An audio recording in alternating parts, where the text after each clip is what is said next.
Hello बच्चों, let's see the question. An element, if present in the free or the uncombined state, its each atom bears an oxidation number of. First of all, इस question में जो हमारा की concept रहेगा हम सबसे पहले उसे डिस्कस कर लेते हैं.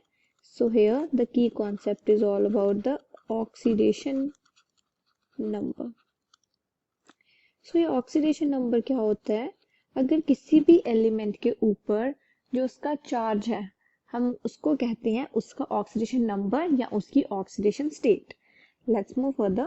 सो यहाँ पर हम देख रहे हैं क्वेश्चन में हमें दिया गया है an element if present in the free और अनकम्बाइंड स्टेट. सो ये फ्री और ये अनकम्बाइंड जो स्टेट होती है इसका क्या मतलब है? हमें नाम से पता लग रहा है अनकम्बाइंड स्टेट मतलब कि किसी के साथ भी वो कंबाइन नहीं है. जैसे कि अगर मैं कुछ एलिमेंट के आपको एग्जांपल दूं, N2H2O2, they are in their uncombined state. Got my point? अब हम देख लेते हैं that in an uncombined element the oxidation state is always be zero. The oxidation state will always zero. अब वो हमेशा जीरो क्यों होती है? Because no electrons have been transferred. No electron have been transferred.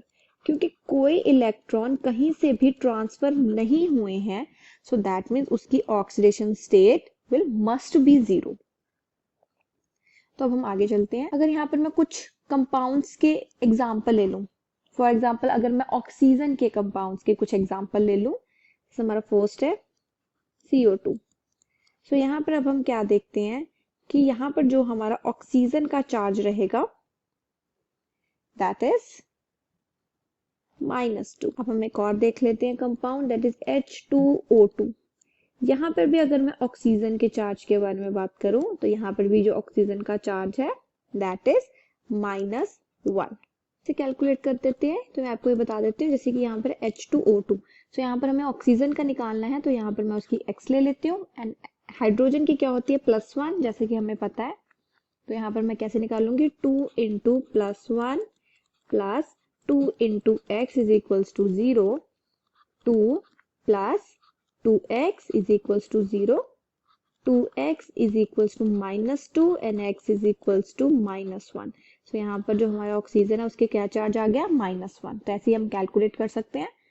So that means the option D is the correct answer, that is 0. I hope you understood the problem well. All the best.